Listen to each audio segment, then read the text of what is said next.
Bonjour à chacun et chacune. Nous poursuivons notre parcours dans l'évangile de Marc. Nous arrivons presque à la fin de ce parcours. Nous avons vu dimanche dernier, pour ceux qui étaient là, nous avons vu ensemble l'un des moments les plus intenses, les plus émouvants certainement de la vie de Jésus sur cette terre. Jésus savait que son heure était arrivée. Cette heure qui allait le conduire jusqu'à la croix pour y porter le poids de nos fautes, de nos péchés, de notre condamnation, pour recevoir la colère de Dieu, la colère du Père à notre place, seul, abandonné de tous. C'était un moment terrible, un moment d'angoisse pour notre Seigneur. Et Jésus va prier le Père à 3 reprises pour que, s'il était possible, cette coupe s'éloigne de lui. Après ce temps d'angoisse, de supplication, vient ensuite le temps de la détermination. Et nous avons vu au verset 41 du chapitre 14, où Jésus dit « C'est assez.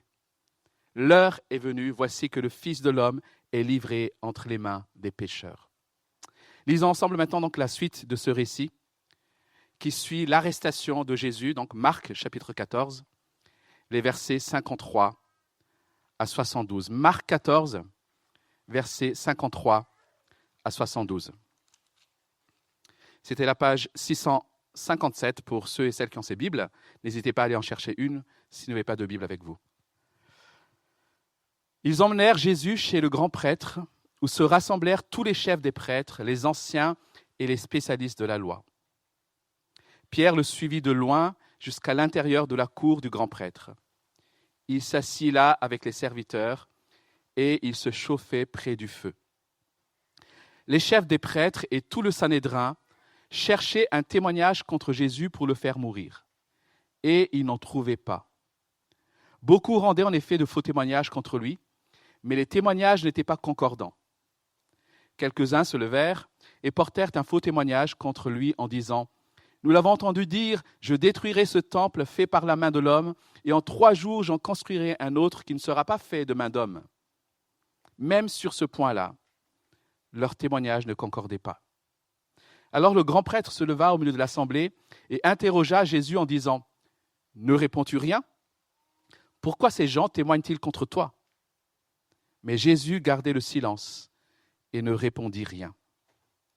Le grand prêtre l'interrogea de nouveau et lui dit « Es-tu le Messie, le Fils du Dieu béni ?» Jésus répondit « Je le suis. Et vous verrez le Fils de l'homme assis à la droite du Tout-Puissant et venant sur les nuées du ciel. » Alors le grand prêtre déchira ses vêtements et dit « Qu'avons-nous encore besoin de témoins ? Vous avez entendu le blasphème. Qu'en pensez-vous » Tous le condamnèrent, déclarant qu'il méritait la mort. Quelques-uns se mirent à cracher sur lui, à lui mettre un voile sur le visage et à le frapper à coups de poing en lui disant « Devine !»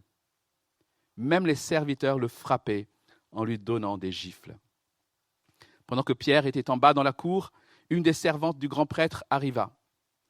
Elle vit Pierre qui se chauffait, le regarda et lui dit « Toi aussi tu étais avec Jésus de Nazareth. » Il le nia en disant « Je ne sais ni ne comprends ce que tu veux dire. » Puis il sortit pour aller dans le vestibule.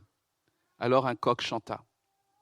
La servante le vit et se mit à dire de nouveau à ceux qui étaient présents « Il fait partie de ces gens-là. » Il le nia de nouveau. Peu après, ceux qui étaient présents dirent encore à Pierre « Certainement, tu fais partie de ces gens-là, car tu es galiléen, tu as le même langage. » Alors il se mit à jurer en lançant des malédictions. « Je ne connais pas cet homme dont vous parlez. » Aussitôt, pour la seconde fois, un coq chanta. Pierre se souvint alors de ce que Jésus lui avait dit. « Avant que le coq chante 2 fois, tu me renieras 3 fois. » Et en y réfléchissant, il pleurait. Jusqu'ici, la lecture de la parole de Dieu. Je crois que l'une des blessures les plus douloureuses que nous pouvons subir dans la vie, c'est certainement celle de la trahison, celle de l'injustice.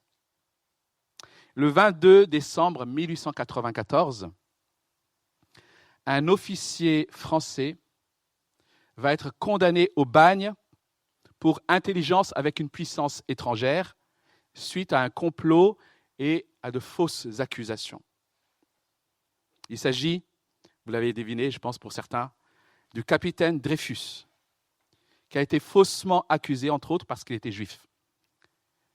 Le 3 juin 1899, le jugement est cassé par la Cour de cassation et l'affaire est renvoyée cette fois-ci devant le Conseil de guerre. Et ce Conseil de guerre va se tenir, où ça ? À Rennes. Le 9 septembre 1899, la Cour rend son verdict. Dreyfus est reconnu coupable de trahison, mais cette fois-ci avec circonstances atténuantes, condamné à 10 ans de réclusion et à une nouvelle dégradation. On va tout lui arracher, ses insignes, etc. Il sera finalement réhabilité 7 ans plus tard, en 1906, mais entre-temps, Dreyfus est mort au bagne, comme prisonnier en Guyane. Alors, cette affaire a beaucoup secoué le pays. On en parle encore aujourd'hui, c'est l'affaire Dreyfus. A énormément secoué le pays, a divisé le pays. Les médias, les politiciens, les religions, les intellectuels. Nous avons entre autres, par exemple, Émile Zola, qui a écrit le fameux article « J'accuse ». Et c'est aujourd'hui, je crois, la référence historique lorsqu'on parle, en France en tout cas, de fausses accusations, de simulacres de procès, de complots, etc. On pense immédiatement à l'affaire Dreyfus.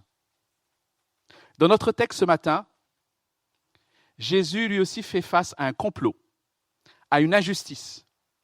Et il va subir la trahison d'un de ses disciples après celle qu'on a vue déjà la semaine dernière, celle de Judas. L'un des disciples les plus proches, Pierre. Jésus va non seulement subir un complot, une injustice, mais encore une fois, cette trahison et ce complot, cette injustice, ce simulacre de procès va bouleverser non seulement l'Israël, non seulement Jérusalem, mais le monde entier. Nous sommes aujourd'hui, je dirais, encore les conséquences de tout ce qui va se dérouler par la suite et que nous verrons encore dans les prochaines semaines. En réalité, il n'y a pas qu'un procès dans ce texte. Je parle du procès de Jésus, mais en réalité, il n'y a pas qu'un procès dans ce texte. Mais il y en a deux. Deux procès qui se tiennent en parallèle, en même temps. Celui de Jésus qui se tient en haut et celui de Pierre qui se tient en bas. Marc précise que ça se tient bien en bas, dans la cour. Je propose donc ce matin d'examiner ensemble chacun de ces procès. Puis nous allons les comparer, les mettre l'un face à l'autre pour en tirer des leçons pour nous aujourd'hui. Voyons donc dans un premier temps le procès de Jésus devant le conseil juif, les versets 53 à 65. Le texte nous dit que Jésus est emmené ici devant le grand prêtre, devant tous les chefs religieux et devant ce qu'on appelle le Sanhédrin. Le Sanhédrin, c'était une assemblée de 71 hommes qui avaient comme charge de gérer les affaires propres au contexte juif, propres à la culture et à la religion juive, sous la supervision de Rome. Les Romains avaient cette intelligence de ne pas trop se mêler des affaires internes des populations sur laquelle ils dominaient, et donc ils confiaient ça à des spécialistes de ces cultures. Donc le Sanhédrin avait cette charge-là. Alors qu'ils sont réunis cette nuit-là, c'est en tant qu'instance judiciaire suprême d'Israël qu'ils le font. Et dès le début, nous constatons que ce procès sera une parodie de justice. Parce que tout ce qui se déroule ici, le lieu, le moment, en pleine nuit, la vitesse d'exécution du procès, la rapidité, tout cela était contraire à la loi juive. Vous avez ici une assemblée qui se réunit en pleine nuit et dont le but est de parvenir vite à une accusation contre Jésus. Une conclusion qui est déjà déterminée par avance. Et on l'avait vu la semaine dernière au verset 1 du chapitre 14, où Marc précise « Les chefs des prêtres et les spécialistes de la loi cherchaient les moyens d'arrêter Jésus par ruse et de le faire mourir. » Il y avait donc une intention claire ici qui était d'accuser Jésus pour le faire mourir. Ils avaient décidé cela par avance. Quoi qu'il en soit, il fallait qu'il soit coupable. Et c'est ce que Marc précise à nouveau, verset 55, les chefs des prêtres et tout le Sanhédrin cherchaient un témoignage contre Jésus pour le faire mourir. Alors il faut comprendre que les Juifs n'avaient pas le pouvoir d'exécuter la peine capitale. C'était quelque chose qui était réservé aux Romains. Le but de ce procès était donc de trouver une accusation suffisamment grave pour ensuite pouvoir conduire Jésus aux autorités romaines. C'est ce qui va se passer au chapitre 15. Et pour ce faire, ils vont se mettre en quête de témoignages contre Jésus. Alors, il y avait certainement à Jérusalem des personnes qui auraient pu témoigner en faveur de Jésus, des gens qui ont été guéris, ou il fallait peut-être les chercher ailleurs dans la région, des anciens handicapés, des gens qui auraient aimé témoigner en faveur de Jésus. Mais au lieu de cela, ces hommes vont chercher des faux témoins à charge. Mais ils n'en trouvent pas. Ou du moins, ils en trouvent, mais les témoignages ne concordent pas, dit le texte. Pourtant, il y a un témoignage qui retient l'attention de Marc, au verset 58. Quelques-uns se levèrent et portèrent un faux témoignage contre lui en disant « Nous l'avons vu, nous l'avons entendu dire, je détruirai ce temple fait par la main de l'homme, et en 3 jours, j'en construirai un autre qui ne sera pas fait de main d'homme. » Et là, on se dit « Ah, Jésus va être coincé. » Et la question qu'on se pose, mais est-ce que Jésus a vraiment dit ça, finalement?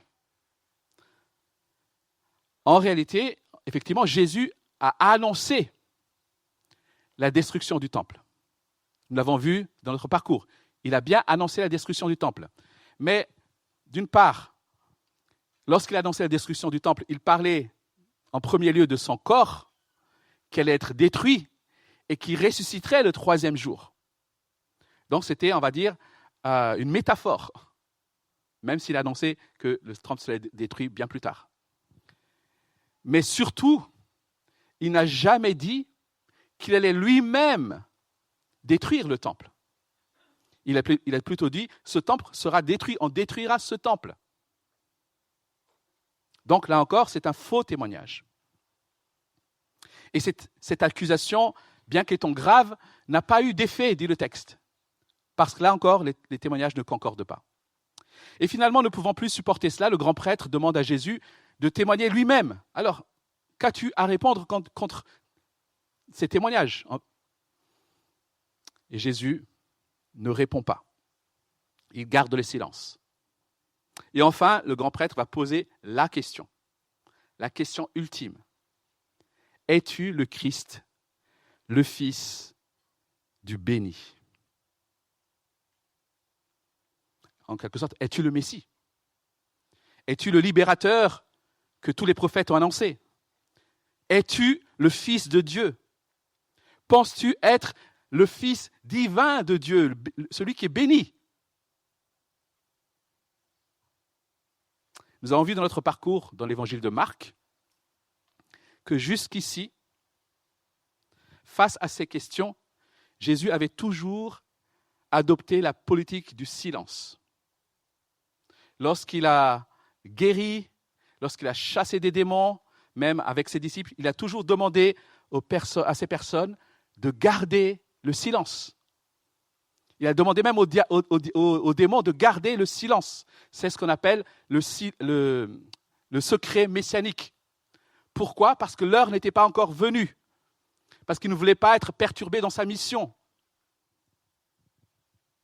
Mais maintenant, l'heure est venue pour Jésus de révéler sa véritable identité. Je le suis, dit-il, verset 62. Et vous verrez le Fils de l'homme assis à la droite du Tout-Puissant et venant sur les nuées du ciel. Tout au long de son récit, Marc a présenté Jésus comme le Fils de Dieu. Mais maintenant, Jésus rajoute qu'il est le Fils de l'homme annoncés par le prophète Daniel et par le psaume 110, par David. Et ces passages font référence à quelqu'un qui viendrait dans les nuées pour juger la terre. Je ne sais pas si vous réalisez ce qui est en train de se passer ici. Alors que Jésus est en train d'être jugé par ce conseil juif, par ses autorités, ses chefs religieux, ses spécialistes de la loi, Jésus est en train de déclarer qu'il est en réalité le juge suprême qui vient sur les nuées pour les juger. Et il le fera. Voilà qui est Jésus. Celui qui est jugé est en réalité le véritable juge. Cette fois-ci, c'en est trop pour ces chefs religieux. Ils reçoivent cette déclaration comme un blasphème. Et ce qui pousse le grand prêtre, à déchirer ses vêtements. Et ils ont maintenant une bonne raison de le faire mourir. Et au lieu de le conduire simplement devant les autorités romaines, ils vont humilier Jésus, comme on ne peut l'imaginer. Ces hommes religieux, qui d'ordinaire certainement étaient des hommes dignes, vont se mettre à cracher sur Jésus. Ils vont lui couvrir le visage et vont lui jouer à ce jeu sinistre. Devine qui t'a frappé. En gros, si tu es vraiment prophète, si tu es vraiment le Fils de Dieu, si tu es vraiment le Messie, ben devine. Et il tape. Quelle scène! Aujourd'hui encore, des hommes et des femmes se permettent de porter de faux témoignages contre Jésus. Allant parfois jusqu'à dire, pour certains, qu'il n'est pas vraiment mort sur la croix, que c'était un imposteur qui est mort sur la croix. Chers amis, ce sont des faux témoignages. Et c'est grave. Beaucoup se permettent de se placer au-dessus de Jésus, comme juge, pour déterminer ce qui est acceptable et ce qui est juste dans les paroles de Jésus, et pour déterminer ce qui doit être rejeté dans les paroles de Jésus. C'est ce que nous faisons à chaque fois que nous disons « mais non, ça ce n'est pas juste, ça ce n'est pas vrai ». Nous nous plaçons au-dessus de Jésus comme juge, alors qu'il est celui qui vient sur les nuées pour juger l'univers. Voilà donc le premier procès. Voyons maintenant le deuxième procès, celui de Pierre. Pendant que Jésus passe devant le grand prêtre et le Sanhédrin, en bas dans la cour, Pierre va faire face à un autre type de procès. Il est là, dit le texte, en train de se réchauffer au milieu de la nuit avec d'autres, peut-être des voyageurs, des gens qui étaient à Jérusalem pour les fêtes, etc., parce que c'était la Pâque juive.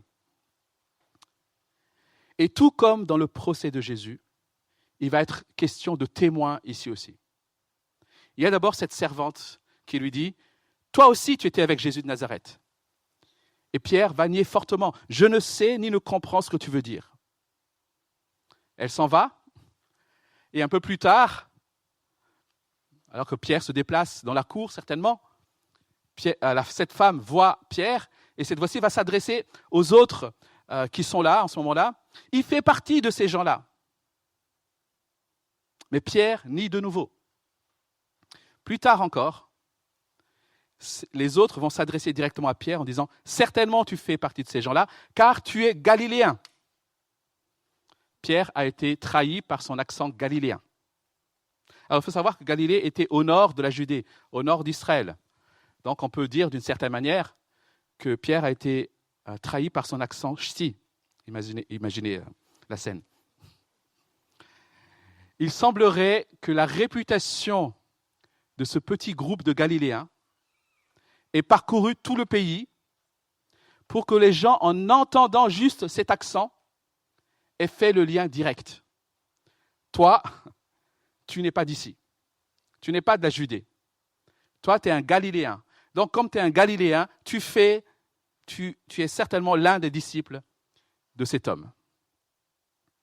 Et pour nier, Pierre va se mettre jusqu'à jurer, à lancer des malédictions, dit le texte, comme on en trouve parfois dans l'Ancien Testament. Dans 1 Roi 2, verset 23, par exemple, cette formule « Que Dieu me traite avec la plus grande sévérité si je suis l'un de ces Galiléens. » Quelle tristesse. Et vous avez remarqué, dans cette tentative de déni, Pierre ne prononce même pas le nom de Jésus. Pour être sûr qu'il ne sera jamais soupçonné de familiarité avec Jésus. De qui vous parlez? Non, on ne connaît pas. Inconnu bataillon. Et cette scène se termine dans la culpabilité. La déception, la honte, verset 72, pour la seconde fois, un coq chanta. Pierre se souvint alors de ce que Jésus lui avait dit. Avant que le coq chante 2 fois, tu me renieras 3 fois. Et en y réfléchissant, il pleurait. Dans l'évangile de Luc, il est même dit, il sortit et pleura amèrement. Celui qui, quelques heures auparavant, dormait tranquillement, alors que Jésus lui dit, veille, veille, prie avec moi. L'esprit est bien disposé, mais la chair est faible. Alors s'il vous plaît, veillez. Restez vigilants. Il y a des choses qui vont arriver. Celui qui était tranquillement endormi pendant que Jésus, lui, était dans l'angoisse et priait, va maintenant se retrouver dans cet état de culpabilité. Il va pleurer amèrement pendant que Jésus, lui, tient debout face à tout le Sanhédrin. Cela nous amène à comparer justement ces 2 récits. Nous avons ici donc le récit de 2 procès, l'un face à l'autre, l'un qui se déroule en haut, l'autre qui se déroule en bas, et qui se tiennent en même temps. Jésus, lui, est attaqué par de faux témoins, et il va faire une confession vraie. Alors que Pierre est approché par de vrais témoins, et il va faire une fausse confession. Jésus est confronté aux personnes les plus puissantes de Jérusalem, les grands prêtres, les chefs religieux, le conseil juif, et va tenir une position courageuse. Pierre, en bas, est confronté à des personnes les moins puissantes de Jérusalem, une servante, des passants, et il va réagir comme un lâche. On est en train de parler de Pierre, cet homme fougueux, cet homme impulsif, cet homme courageux, qui, face à une simple servante, n'arrive pas à tenir sa résolution. Renie son Seigneur. Pour Jésus, lors de son procès, et ce qui va se dérouler par la suite, tout se passe exactement comme il l'avait prédit. Il avait annoncé depuis des mois, voire des années, que le Fils de l'homme mourrait et qu'il ressusciterait le 3e jour. Il avait déjà dit que l'un de ses disciples le trahirait. Et tout s'est passé exactement comme il l'avait prédit. Mais pour Pierre, tout se passe exactement à l'opposé de ce qu'il avait prédit. Lorsqu'il avait dit notamment « Moi, jamais je ne te renierai ». Et c'est exactement le contraire qui va se passer. Jésus va finir ce parcours seul, abandonné, comme vaincu, non parce qu'il a péché, mais parce qu'il a porté notre culpabilité. Pierre, lui, finit ce récit comme vaincu, en pleurant amèrement, parce qu'il a péché, parce qu'il est coupable. Et lorsque nous comparons ces 2 récits, lorsque nous les mettons l'un en face de l'autre, nous sommes frappés par le contraste de ces 2 procès et surtout de ces 2 témoignages. Ce sont finalement comme des images inversée de procès et de témoignage. L'un est le véritable témoin au milieu de faux enseignants, de calomniateurs et de faux témoins. L'autre est le faux témoin au milieu de ceux qui posent de vraies questions. Alors la question se pose pour chacun de nous.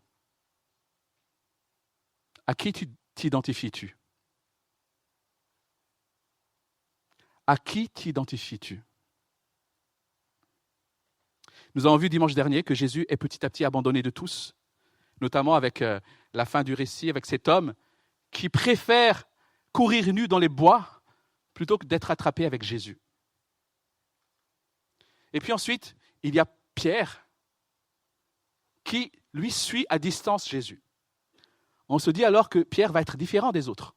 Les autres se sont tous enfuis, mais Pierre, lui, reste pas trop loin de Jésus. Alors on se dit, oui, c'est bien ce Pierre qu'on a vu, celui qui est courageux. Sauf que lui aussi va abandonner Jésus dès la première question d'une simple servante. Alors, chers amis, l'exemple de Pierre doit être pour nous un avertissement. Nous savons que nous sommes tous appelés, si nous avons mis notre foi en Jésus, nous sommes tous appelés à rendre témoignage à Christ. Pourtant, comme Pierre, nous trahissons tellement facilement ce témoignage. Nous sommes chaque jour, je l'ai dit dimanche dernier, entourés de personnes qui rejettent Dieu, de personnes qui méprisent parfois la foi chrétienne. Et la question se pose alors, es-tu prêt? Es-tu prêt à être rejeté, à être considéré comme bizarre ou étrange, comme ignorant ou méprisable, parce que tu suis Christ, parce que tu obéis à ses commandements? Est-ce que tu es prêt à ça, véritablement? Que ce soit dans ton lycée, dans ta fac, auprès de tes collègues. Est-ce que tu es prêt à aller jusque-là? Ou est-ce que tu cherches plutôt tous les moyens possibles pour rendre ta foi le moins visible possible, pour qu'on ne vienne surtout pas t'interroger à ce sujet? Je me souviens quand j'étais plus jeune, il y a bien longtemps. Pourquoi vous rigolez? Quand j'étais au lycée, donc on avait une petite église que mes parents avaient montée, avaient implantée. Donc on était un petit groupe de jeunes, on était moins d'une dizaine de personnes dans le groupe de jeunes. Et je ne sais pas pourquoi, je n'avais pas de difficulté à dire que j'allais au culte le dimanche. Alors peut-être parce que tous les malgaches vont au culte le dimanche, donc ça c'est normal. Mais lorsque mes potes me demandaient « Qu'est-ce que tu as fait samedi soir ?» Parce que chacun raconte « Ah ouais, hier on est sortis, on a fait la fête, hier on a fait machin, on a bien rigolé, machin, tout ça. » Et toi, Naïna? J'étais avec des amis. Et ouais, on a bien rigolé aussi. Voilà, ça s'arrête là, quoi. Il fallait surtout pas que j'aille plus loin. Je ne sais pas pourquoi, je n'osais pas dire. J'étais avec mon groupe de jeunes. Le groupe de jeunes de l'église. Pourquoi? Parce que j'avais honte. J'avais honte de dire, d'une part, que le samedi soir, je le passe avec des gens qui, aux yeux du monde, n'ont pas l'air très marrants. Et puis, j'avais honte de dire que je ne profitais pas, comme tous les autres, de ma jeunesse, à leurs yeux.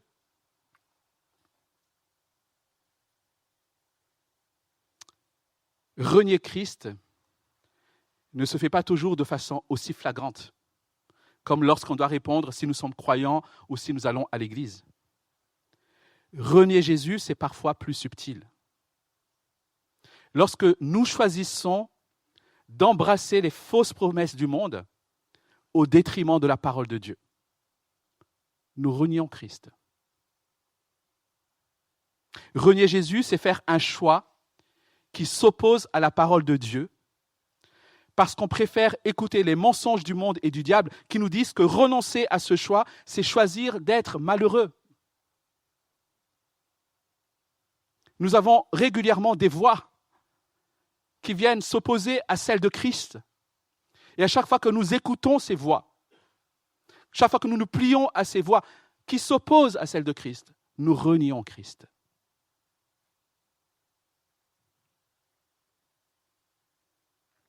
Nous renions Jésus à chaque fois que par nos actions, notre attitude, nous montrons à ce monde que suivre Jésus et sa parole ne vaut pas vraiment le coup. Que suivre Jésus ou sa parole nous rend malheureux. C'est renier Christ. C'est renier sa parole. Chers amis, est-ce que vous savez pourquoi parfois sur les anciennes églises, on trouve des girouettes en forme de coque?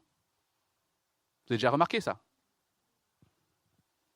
Bon, on sait que les girouettes sont placées en hauteur pour indiquer la direction du vent, mais la question c'est pourquoi des coques au-dessus des églises? On dit que c'est à partir du IXe siècle que ces coques ont été placées en haut des églises, donc à la demande d'un pape, pour rappeler justement l'histoire de Pierre. Pour que les chrétiens veillent à ne pas renier Jésus. Ce coq sur le toit est donc un rappel à l'Église d'être témoin fidèle du Christ dans le monde, de toujours veiller à confesser Christ, pour dire en quelque sorte, restez fidèles à la foi, restez fidèles au Seigneur. Voilà ce que nous dit le texte ce matin. Mais ce texte ne nous invite pas simplement à regarder à Pierre, les amis. Il nous invite surtout aussi à regarder à Jésus. Lorsque nous comparons ces deux récits à la lumière du reste de la Bible, nous comprenons alors que Jésus a subi ce procès et la condamnation qui en découle parce que Pierre et d'autres disciples comme vous et moi échouent souvent à leur propre procès. C'est parce que j'ai rejeté Dieu, parce que je l'ai abandonné et parce que je continue malheureusement souvent à trahir Jésus, qu'il a été, lui, crucifié. Il a souffert la mort, il a connu l'agonie afin de me sauver de ses manquements. Jésus a subi ce procès et il l'a fait avec détermination jusqu'au bout parce que moi, j'ai échoué dans mes procès. Oui, on l'a entendu ce matin, nous pouvons tellement souvent être infidèles, mais Jésus, lui, est toujours fidèle. Nous pleurons, il sèche nos larmes. Nous mentons, il est la vérité. Il est mort afin que nous puissions vivre. Et comprendre tout cela, se rappeler cela chaque jour, ou au moins chaque dimanche comme nous le faisons ce matin, devrait justement nous aider à être de moins en moins lâches dans notre témoignage et de plus en plus fiers de vivre pour lui. Ces vérités que nous rappelons chaque dimanche, chers amis, sont là pour que nous puissions veiller justement. Et lorsque nous tombons malgré tout, lorsque nous échouons malgré tout, nous sommes assurés de trouver en lui le pardon parce qu'il a payé pour cet échec. En effet, il y a un autre symbole qui est placé au-dessus des églises.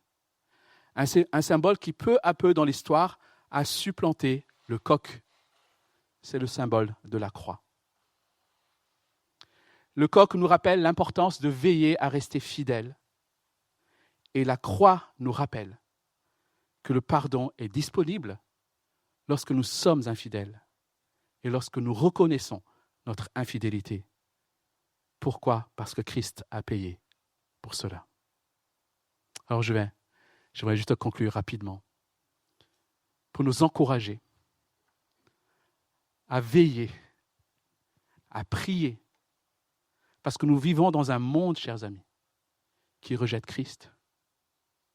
Et nous sommes chaque jour interrogés, questionnés, soit de façon directe, soit de façon indirecte, par ce monde, par les choix qui sont devant nous, par nos amis. Nous sommes chaque jour interrogés. Connais-tu Jésus? Es-tu avec lui? Est-ce que tu es vraiment en train de le suivre? Alors que répondons-nous? Soit par nos bouches, soit par notre attitude, soit par nos choix de vie. Que répondons-nous à ces gens-là? Sommes-nous tentés de trahir, de renier Jésus? Ou voulons-nous nous lever pour dire oui? Parce qu'il est digne qu'on le suive, il est digne qu'on l'adore, il est digne qu'on se positionne pour lui. La bonne nouvelle, les amis, c'est que même lorsque nous échouons, nous pouvons nous relever, demander pardon, nous repentir, parce que Christ a payé. Il y a le coq qui nous rappelle de veiller. Il y a la croix qui nous invite à revenir à lui, même lorsque nous avons été infidèles. Je vais prier.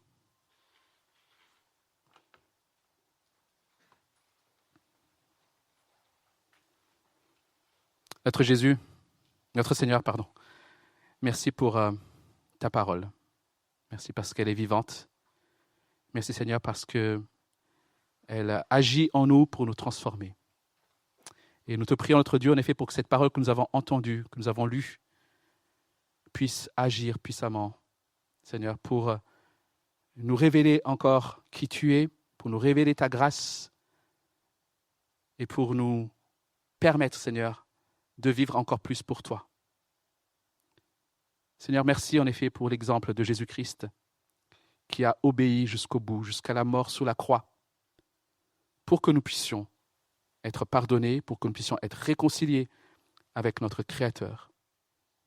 Et notre prière, Seigneur, c'est que, en effet, Christ soit non seulement notre modèle dans ce témoignage de foi, dans cette détermination, dans cette vérité, mais qu'il soit aussi notre recours quand nous échouons dans notre témoignage.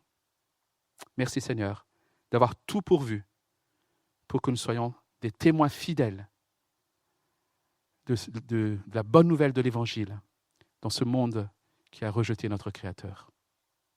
Seigneur, que ces paroles agissent pour ta gloire. Amen. Nous voulons chanter un dernier chant ensemble, justement qui conclut cela en disant, qui dit que nous avons devant Dieu, devant le trône de Dieu, un défenseur.